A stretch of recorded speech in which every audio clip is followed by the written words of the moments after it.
Welcome to the Audio Inc. Radio podcast, featuring interviews with the biggest names in rock and metal, hosted by Anne Erickson. Get inked. Visit Facebook.com/Audio Inc. Radio, Twitter.com/Audio Inc. Radio, and AudioIncRadio.com for more ink. Whew, that's a lot of ink. It's AudioIncRadio.com. You know who I think is the coolest chick in rock and metal? The coolest. Morgan Lander from Kittie. I mean, I don't know, like we follow each other on Instagram and she's always posting really cool shots with her guitar and at different festivals. And of course, she is incredibly talented. She's the front woman of Kittie, legendary band out of the late 90s in that nu metal sphere. Really one of the first female metal bands that all female. It was such an anomaly back then. And she just forged ahead and was like, hey, we're here. Take us or leave us. We're women doing this, and too bad if you don't like it. And I think that's amazing. She's amazing.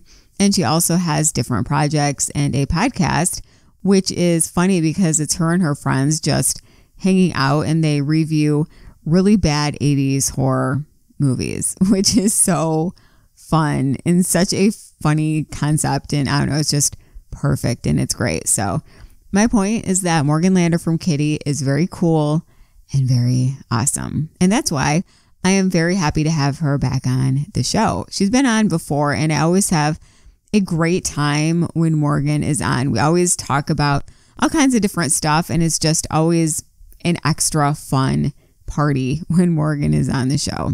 It's Anne Erickson on Audio Inc. Radio. And hey, if you don't subscribe yet, you're in trouble. Do it right now. Just search Anne Erickson on Audio Inc. wherever you listen to podcasts. Hit subscribe and you'll be instantly notified of the next episode with the biggest names in rock and metal music. And hey, don't be shy. I would love to hear from you. Reach out to me on social media, Twitter and Snapchat at Anne Erickson, Instagram and TikTok at Erickson Anne. Don't judge my videos. Just saying, don't judge my social media. And I've got a Patreon page. If you are not on there yet, you can be a patron and have access to my private stuff, my private Patreon account. You can check that out in the show description. And finally, check out my band Upon Wings at uponwings.com. All right, we have a bunch to talk with Morgan about. I mean, Kittie they're out there again. They're performing at festivals. They're back at it and they've got some really cool stuff in the works and some exciting things that even just a few years ago, probably I would not have guessed would happen. But my point is that Kittie is back and they are better than ever. And we're going to talk right now with Morgan Lander of Kittie. Let's do it. What's up, everybody? This is Morgan from Kittie, and you're listening to Audio Inc. Radio with Anne Erickson. It's awesome to have you back. I always love having you on. You are honestly one of the coolest people that I know. Oh, thank you. Thank you. I didn't sound very cool right there. No, you are. Oh my gosh. And it's really cool to see, how much Kittie has been up to. And then it looks like you guys have a gig coming up at the Sick New World Festival in Las Vegas, right? We sure do. It's really, really exciting. Yeah, that lineup is like classic nu metal bliss. I mean, Korn, System of a Down, Deftones, Papa Roach is so cool. So tell me about the festival. Yeah. Well, we got asked to do the festival actually kind of around the same time as the When We Were Young festival. I know it's like similar, same people are putting it on. So we've actually known about it for a while, but I wasn't actually sure about who else was going to be on the gig until they made that announcement. And like I'm blown away. It's really, really cool to see. Like it's going to be a very, very nostalgic day. I'm kind of disappointed that they decided not to do more than one day, because I know that When We Were Young ended up being 3 days. And that just made it even more interesting, more time to go and watch bands, so yeah, like we're really excited to be a part of it. It seems like, a lot of that era and the music sort of involved is sort of back in a big way and people are really feeling the nostalgia factor and we're just super stoked to be a part of it. Yeah, it's funny that you mentioned the days because I just assumed that it was a multi-day festival. When I saw that lineup, I was like, oh, there's no way they could have all these acts on the same day. So that's crazy. Yeah, yeah. Well, I mean, we've done a few festivals like that before where they've got like, up to sometimes 100 bands. And it means that, it's going to be a really big, and there's probably going to be like 5 or 6 stages. And if When We Were Young is any indication, it'll be run incredibly smoothly, incredibly professionally, and everything will be great. We've done festivals before. I think there was one festival that we did Soundwave in Australia, probably like about 10 years ago, and it was a traveling festival with over 100 bands, and the organization for that was incredible as well. But like every day, it was just one day, 100 bands, over 100 bands played, and they made it happen. So yeah, Wow. yeah. Do you feel like there is a resurgence of this kind of, new metal sound or that late 90s, early 2000s? Because I mean, these bands, they've been around forever and they're still so popular, but I feel like it's more now so that people are getting back into that music. I certainly feel it, and have noticed a lot. I feel like there are a lot of younger people that are just rediscovering Kittie, that weren't even born when our first album came out. And yeah, I mean, it's really, really cool to see. It's an interesting thing how cyclical music can be, and how trends kind of can come back around. And it's like everything that's sort of, old, becomes like nostalgic and then popular again in its own way. And it's like, the bands from that time are seeing a resurgence. And then also there are new bands that are sort of also kind of, playing off that and, kind of like starting like the new metal genre, I guess. Right. And there are quite a few bands that I guess, I don't know, I guess maybe I'm too old to like, know too many of them, but like I know that there are a lot of bands as well that are new, that are sort of in that style of music, but sort of putting like a modern spin on it, which is really cool. So Right. No, I totally agree. And do you think Kittie will have more shows coming up later this year and into next year? Yeah, absolutely. I think we have a lot of plans coming up. Not too much that I can share, but definitely more shows are in the works. I don't think that it's ever going to be something that we'll be able to do like full time.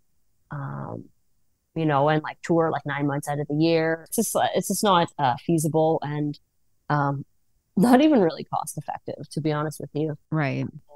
From that standpoint as well. But yeah, like I think that we are gonna make the band and music and shows a priority for the next few years, and so that just means you'll be seeing and hearing more of us, I guess.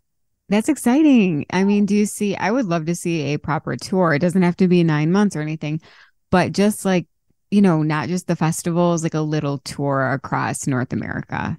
Yeah, well, we'll see what sort of shakes. We've got some interesting things coming down the pipeline, and so I think, without giving too much away, I feel like the next few years will be very interesting, and very excited for the band. So. Yay! Does that mean maybe new music? Yeah, I mean, like, yeah, it's definitely something that is on our to-do list. It's something that we've been really interested in. And I know, like, I've talked about it before. I think I've even talked to you. Yeah, about for sure. It before, just like, it's definitely something that we want to do when the timing is right, when the situation is right. And it is all starting to come together and feel more right, so I guess it's the perfect time. Yeah. Are there any lost recordings that you guys could touch up and release? I feel like that would be a really neat thing without you having to even do new music yet. Yeah, well, we actually have two demo releases that we recorded ourselves before Spit was recorded. And so one of them is, I mean, I think they're both on YouTube, but like they're, like recordings off of like a cassette tape that somebody probably dubbed and then put onto YouTube, and or like off of a CD, and they haven't really had the, you know, the kind of treatment that probably they should. So yeah, like those, I mean, they're readily, like I said, they're readily available, but they could absolutely be, you know, remixed, edited, remastered to sort of bring everything sounding, you know, modern again. It's not really like there's nothing really that you like wouldn't have heard. I don't like, especially the 6-song EP, like it's all songs from Spit, but it's just like we recorded that stuff with the idea that that was going to be our album release. And then things started to happen with the record label that we were in contact with back in the 90s, you know, NG and Artemis Records. And then so that 6-song EP sort of got shelved in favor of going and doing the full album of Spit. So we have like, I actually still have like a full box of like 50 CDs that has never been opened. Like we got all these CDs made, and then we never sold them because other things sort of took off. So yeah, there are those, and I think they're really good. They kind of show our youth and how raw things were, but the songs are still there and they're still pretty much the same. So what do you think made now the right time for it to feel right for Kittie to get back? Because for years people were wanting, you know, a one-off show or anything, and there wasn't anything. And now, you know, it's exciting. There's so much going on in the Kittie camp. What do you think made the difference? Well, that's really hard, actually.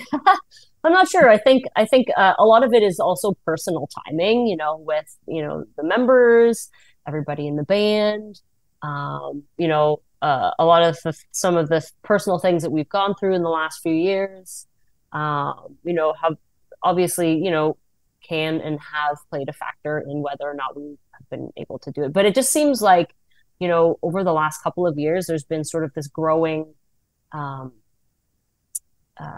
it's like the voice behind, you know, asking for more Kittie, you know, of the masses just keeps kind of growing.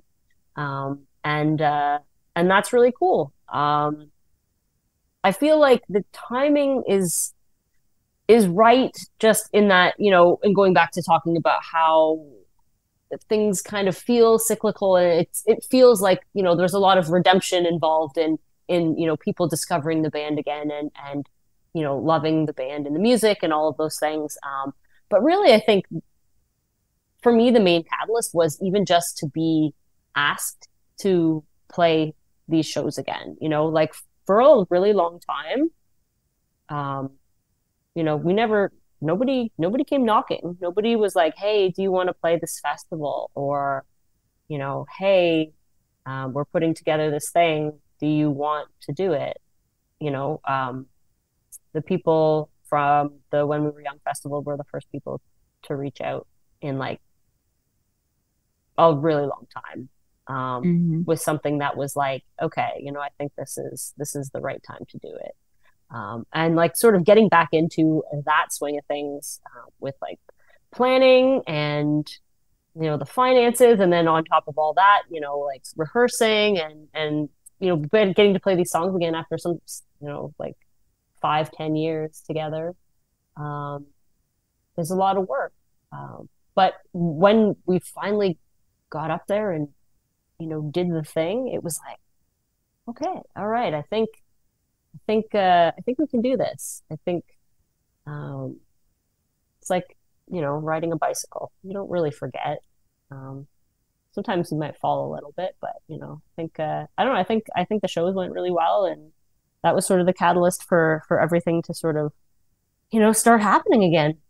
What are your thoughts on how metal is viewed by the mainstream today versus when Kittie was starting out? Do you feel like it's more, I don't know, acceptable now or mainstream now? What are your thoughts? Yeah, I think it's way more mainstream. I mean, I think, you know, like there are a lot of like metal bands now that have like, you know, like top, you know, 10 songs that are streamed, you know, millions of times and things like that. And I feel like maybe, you know, with the advent of streaming and like, you know, social media sort of pumping these things, like it seems like it's a little bit more accepted than it it was, back in the 90s when you had to, when you were able to consume music only really a couple of different ways, or discover music a couple different ways. In the 90s, like you had like your MTV and your here in Canada, Much Music and things like that. And we only had like niche shows for metal, So it's like, if you wanted to see a metal music video, like you couldn't go on YouTube. It didn't exist. And so I feel like those are the types of things that have sort of brought it into the mainstream and allowed more people to view it. And thus it becomes like a more popular and accepted thing. And I don't know. I think it's really, really cool.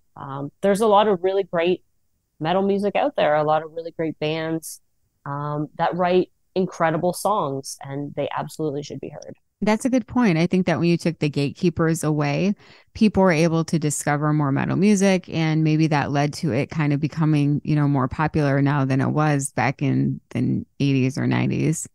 Absolutely, because back then it's like you're only being shown what 100%. A producer is saying, you play this, or even, and it could even go as far as like radio and stuff back then too. Like now we have things like satellite radio, Sirius XM, all that stuff, where it's like they have full channels that are just metal, whereas back then it's like, well, I mean, you might have had like one radio show on a college station on like Friday nights at 11 p.m. For an hour, playing like a couple cool things. Mm-hmm. But you had to do a lot more work to find it, and now it's like, I mean, you can even just open up Spotify and like look up one band, and then it'll be like, oh, well, you might like these bands too. And it's like, well, maybe I do. That's really cool. Yeah. What do you think about the music industry? Do you like it better this way, where anyone can release a track and anyone can get their stuff on Spotify, but it's harder, to break through because there's so much competition? Or are you more nostalgic for how it was back when you had to have an avenue to get your music out, like a record label? I don't know. It's hard. I think there's pros and cons to it. I mean, I think for somebody like now, like us, who are, we're not signed to a label. We're independent. It's hard to get off the ground. So like there are some things about like the good old days that I am nostalgic for. It felt like, I don't know, back in the day, there just seemed like there's a lot more money being thrown around frivolously, and whether or not that was a good thing, I don't know. But I feel like now, because more people can just sort of do things on their own, like it's like it empowers the musician in a way. I think that's really cool. And yeah, like the fact that anybody can make an album, and you find the avenues to put your music up and promote it yourself. And whether or not you get like your big break or whatever, it's like it beats like passing out a demo at like shows back in the day. Right. Yeah. So in a way, I think it does put the power in the musician's hands, and there are lots of tools that allow people to do that now for themselves. Yeah, and that's I agree. Yeah. It's a catch-22, like you said. There are pros and cons to both. I think that there are so many bands and artists out there right now who can get their music out, even to smaller audiences, and they love it. It brings them happiness, and the people who find them like it. And so that's a good thing. There's no way that people could do this back in the day when you couldn't even record without going to like a really expensive studio and hiring an expensive producer to do your stuff. So that's good. But on the other hand, there's so much music out there. It's hard to break through in all that noise just because of the sheer number. Yeah, that's tough, right? So it's like then everybody's got to try to find their own thing. But, I don't know. I mean, I guess it just depends on what you're looking for. Like, is every band's ultimate goal to like, be touring arenas? Or is it just like, to like make the best album that you can and maybe impact, a small amount of people? Like some people are just completely satisfied with putting it out and, not expecting to become Slipknot or whatever, like right, not becoming a huge band, but just sort of just doing their thing and doing it well. And I think that those are the kinds of things that empower the musician, you know? Right. And Kittie, you guys have the best of both worlds because you're independent now, but you have that name from back in the day from when you were, on a label and people got to know you back then. So it's cool because whatever you do now, I mean, when you announce a show or if you release new music, you've got that brand that has been there for so long. So you kind of have the best of both worlds. Yeah, it is really, really interesting. I feel I'm grateful that, we had the experiences and we sort of came out when we did. And, we had the visibility that we did as well. Sometimes I think though, or I wonder what it would have been like coming out now, or like with more of the, social media and streaming and things like what would have been different about it? Would we have never gained any traction? I don't know. It's hard to say, right? It's hard. Yeah. It's hard to know because the best band in the world could be out there, but no one can hear them if they don't have any promotion or they just put it out and no one knows about them. So it's not even necessarily talent. Yeah. It's really strange. But yeah, it's just like, oh, are you playing the algorithms right? Right, exactly. But yeah, so like there's that aspect of it that really makes me grateful for, for my experiences at the time that I had them at. And also being so young, like I'm 41 only right now. Like I just turned 41 and I still feel like young, like I think that it's like we've been a band for well over 25 years, 20, I don't even know. It's a long time. But yeah, like it just makes me feel like, there's still a lot of life left in us. And, maybe we'll be trending on TikTok once again or something.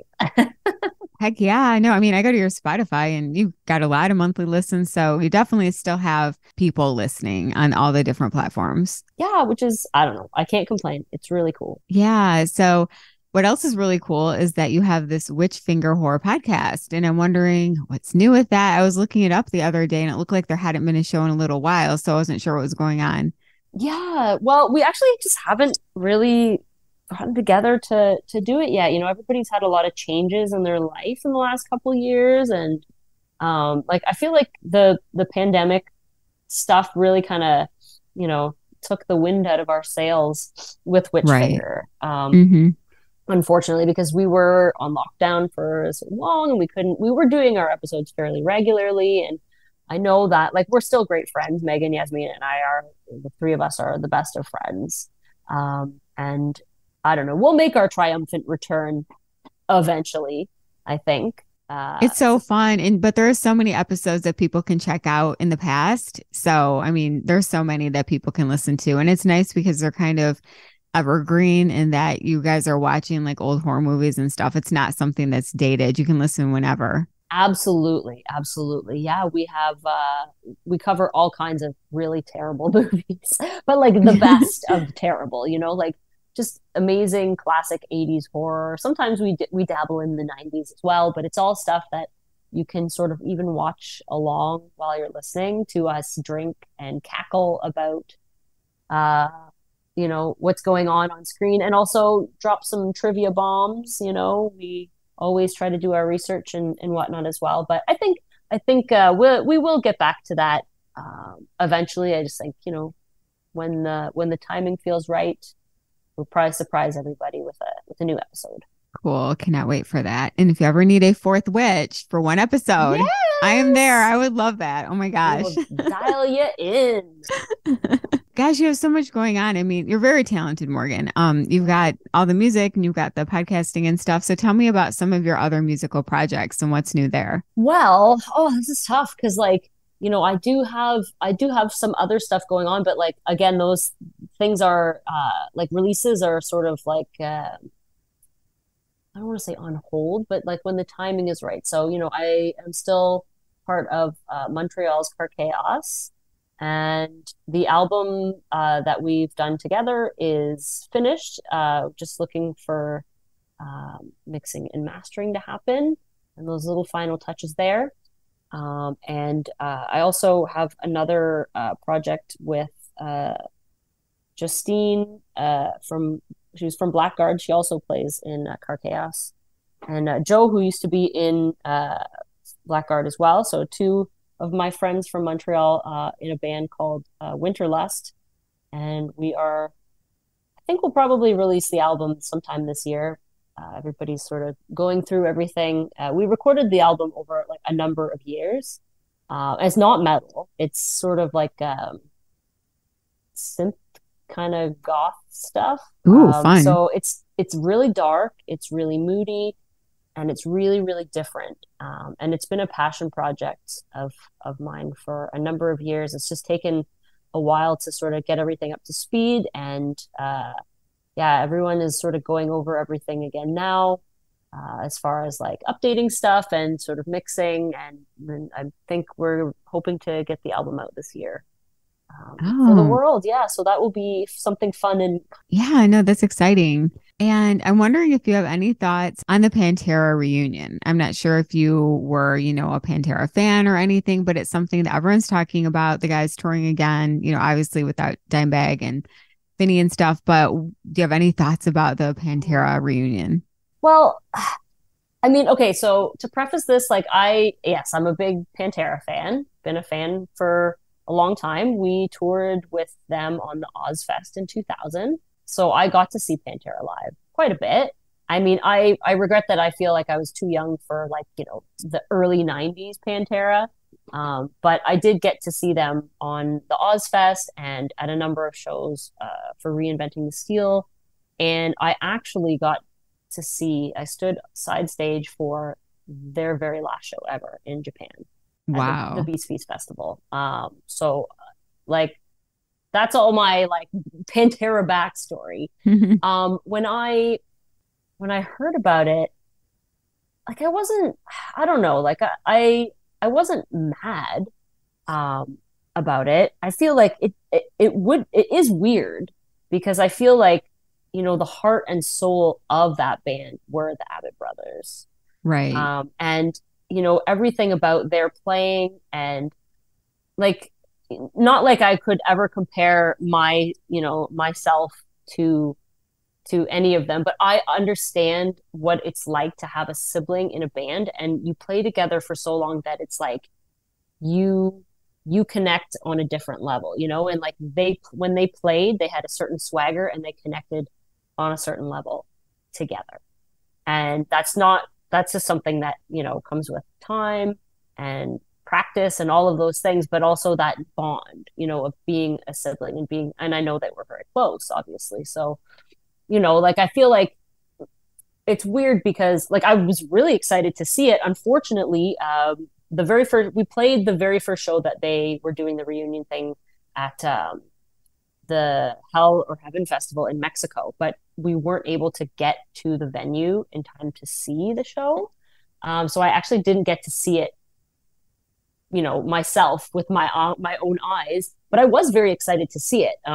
But it's weird. Like it to me feels like, that the soul of the band is gone. But there are a lot of people who never did get to see Pantera, and I'm sure that, the shows are great. And with time, they'll get even better. And they're doing a ton of stuff this year.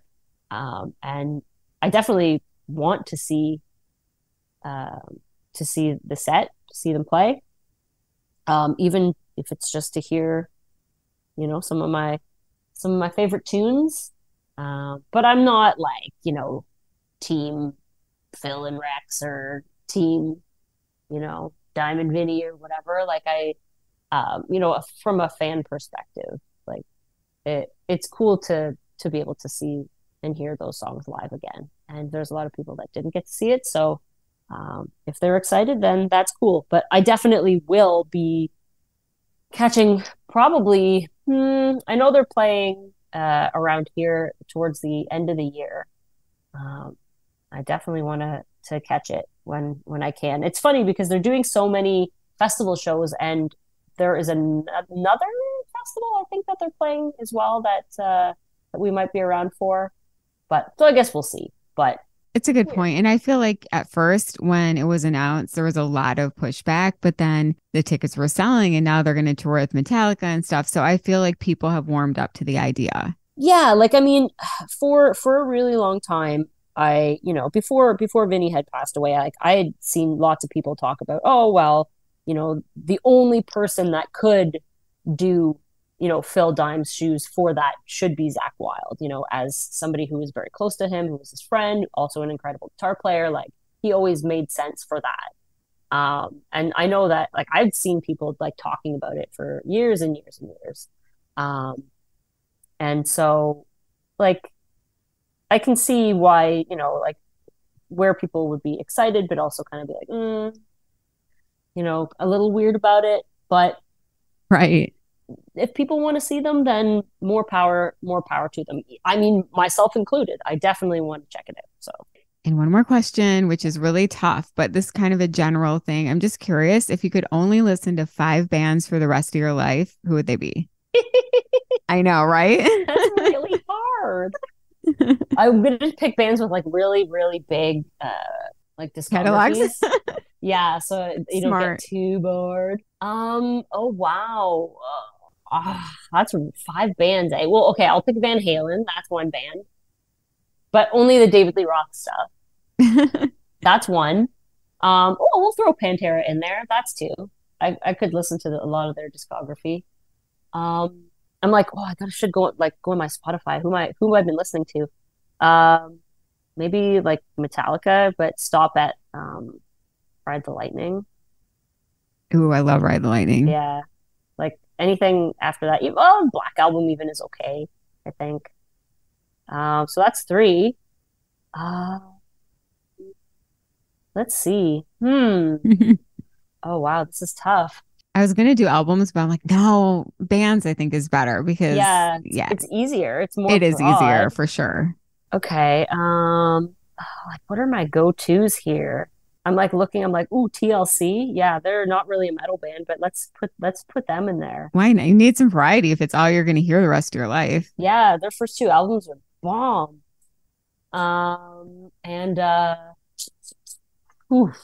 Let's see who else.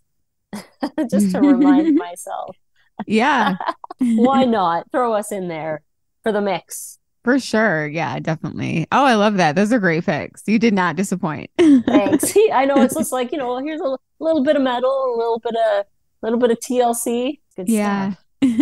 This is fun. Yes, always fun. Always a pleasure. Yeah, thank you for doing it. And I would love to have you back again. You're one of my favorite people to have on, and you always have a great perspective and stuff. So thank you for hanging out. Of course. Thank you so much. And hopefully, in the coming year, there'll be more announcements and more reasons to chat. Sounds great. That sounds like a promise. So I'm going to take it. Absolutely. Yeah, I know people are stoked about the prospect of new Kittie stuff, new shows, and whatever else you have going on. So yeah, and you know what? It only fuels our fire to want to do more. So we're really pumped.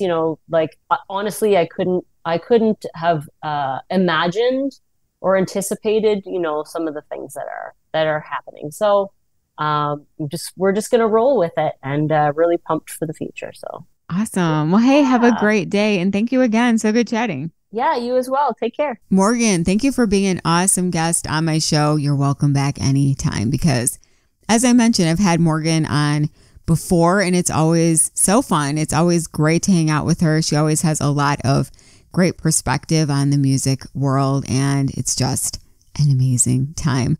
Very exciting. Lots of new stuff on the way for Kittie. If you are a fan, you are in for a treat for the next few years. And yeah, as always, it's great to chat with Morgan. Don't forget to check out Kittie online. Just search Kittie the band and you'll find all of their links and web stuff and you can follow them and check out what they're up to in the next few years. All right, just a reminder that if you don't subscribe to the podcast yet, what are you waiting for? Have to do it or else you're in the doghouse with me. Just search Anne Erickson on Audio Inc. wherever you listen to podcasts. Hit subscribe and you'll be instantly notified of the next show featuring the biggest names in rock and metal music. And I would love to hear from you if you have an idea for a guest or just want to talk about music or life, whatever. I'm here to chat with you. Just find me on Twitter and Snapchat at Anne Erickson, Instagram and TikTok at Erickson Anne. And you can also head to itsmeanne.com. That's itsmeanne.com. itsmeanne.com to link up on all of my social media. And I am on Patreon. I've got a private Patreon page. And if you want access, it's very easy. Just head to the link in the show description and you can find out how to become one of my patrons and have access to all of that behind the scenes stuff. And finally, if you like rock and metal music, which duh, of course you do, because you are listening to this show, check out my band Upon Wings at uponwings.com. As always, it is great to be here with you. Have an amazing rest of your day or night whenever you're rocking. And until next time, be safe, God bless, and we'll rock soon. It's Anne Erickson on Audio Inc. Radio. It's Audio Inc. with Anne. Thanks for listening to another episode of the Audio Inc. Radio podcast. Subscribe to our channel so you never miss an episode. Get inked online at audioinkradio.com. I'm Anne Erickson for the Audio Inc. Radio podcast.